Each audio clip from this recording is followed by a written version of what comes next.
تقریبا لە ڕۆژێکە ئەتوانم بڵێم ئەگەر بەناو بازار هەمووی حساب بکەی 30 کیلۆ قماش فڕە ئێرێت ئێمە ئەوانە کۆکەینەوانە و دووبارە شتیان لێ دروست دەکەینەوە. لێرە پێشانگایەکی جیاواز کراوەتەوە لە شاری سلێمانی لەو کەلوپەلانی کە بۆ فڕێدانن لێرە ئەمان هاتوون تابلو هونەریان پێ دروست کردووە. لێرە خاتو گوڵاڵی لێ خاتو گوڵاڵە ساڵ لێ بەم کاتەوە باش ئەم پارچانتان لە شۆ کۆ کردوەوە چین ئەمانە؟ وەڵای خۆی سەرە پارچەی بە زۆری بەرەک درۆکانن کۆمان کردوتەوە ڕامان سپاردوون بۆماندانێن بە تایبەتی لە وەرزی نەورۆزا کە جلێکی زۆری کوردی ئەدرون ئەمانە زیاتر هەمووی خۆی بابەتی جلی کوردیە. ئەمانە بۆ چی بەکاری ئێسام تابلۆیان تاکە کردو لە شۆ بەکاریە؟ وەکو فەرشدا ئاخرێ لە شوێنێکە بۆ جوانی دا ئاخرێ هەندێکیشان بۆ هەڵواسینە. ئەمە ئەمڕۆ فرۆشرێ لە هیچ؟ وەڵاهی جارێ نایفرۆشین تا کۆتایی پێشانگاکەیەت نرخمان لەسەر داناون بەس تا کۆتایی پێشانگاکە نایەن فرۆشیانی لیان ناکەینەوە ئیشەڵا کۆتاییەکەی.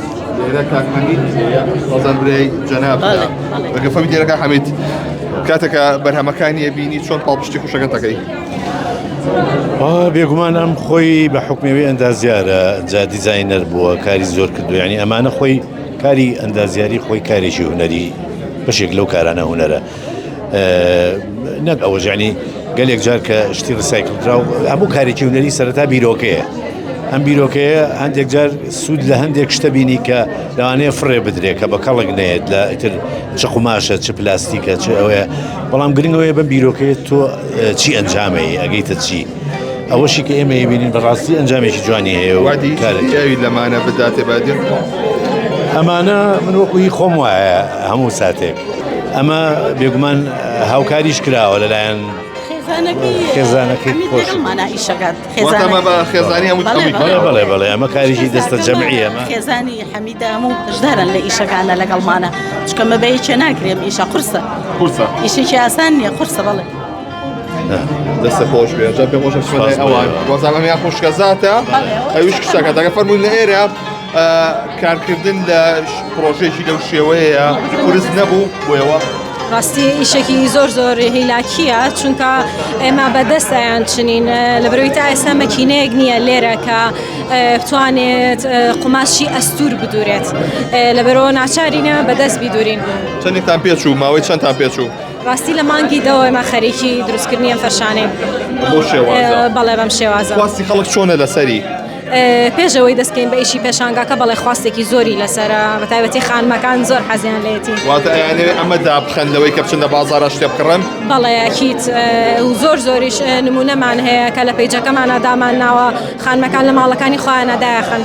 دەستەکانە خۆش بێت تا چەندێک ئەمە پاڵپشتیە بۆ پاکڕاگرتنی ژینگە بەکارهێنانەوەی ئەو پارچانەی کە ئەو دوکاندارانە بەنیازبوون فڕی بن. لە کاتی نەورۆزا بە تایبەتی یان لە کاتی بەهارەکە جلی کوردی زۆر بەکارەهێنرێت و ئەدورێت و درومانەکان زۆربیان پارچەکان فڕێن یعنی ئەوە تقریبا لە ڕۆژێکە ئەتوانم بڵێم ئەگەر بەناو بازار هەمووی حساب بکەی 30 کیلۆ قماش فڕێ ئێرێت ئێمە ئەوانە کۆکەینەوانە و دووبارە شتیان لێ دروست دەکەینەوە هەر ئێمەش ناخەڵکی کەش ئەتوانێت ئەم شتە بکاتەوانێ شەر نییە بیکاتەوە بە فەرش بەڵام ئەتوانی بکەیتەوە بە زۆر شتیکە بکەیتەوە بە سەرمێز بەس شتەکان بنووسێنیتەوە بێکەوە ئەتوانی زۆر شتی لێ دروست بکەیت. نرخی چۆنە بۆ لە چەندەوە دەستپێکە بۆ چەند ئەم کارانە؟ وەڵی نرخەکانیان جیاوازە بۆ نمونە پەرداخمان هەیە لەویا کە دایکم خۆی دروستی کردووە شتی کوردی لەسەر دروست کردووە یا ملوانکەمان هەرزانترین وەزام $10 $15 تایە گرانترینیشی $400. ئەوەی کە وەکو فەرژوای بۆ ژێر مێز ئەبێ؟ بەڵێ ئەوانە هەنێکیان $400 لە بەرەوەی ماندووبوونێکی زۆری پێوە بووە. زۆر سپاس بۆ ئێوە دەستان خۆش بێ بەڵێ کە جۆویستی بوون ئەمە تایبەتە بەو کارە دەستیانی کە لە پاژماوەی بەرگ درۆکان ماوەتەوە ئەمان ئەم کارانەیە لە دروست کردو و لێستا پێشانگایشیان بۆ کردوەوە بەڵام ڕۆژانە لەم بابەتان دەفرۆشن و خانمان دەیانەوێت لە ماڵەکانیاندا بابەتێک هەبێت کە بەدەست دوورا بێت.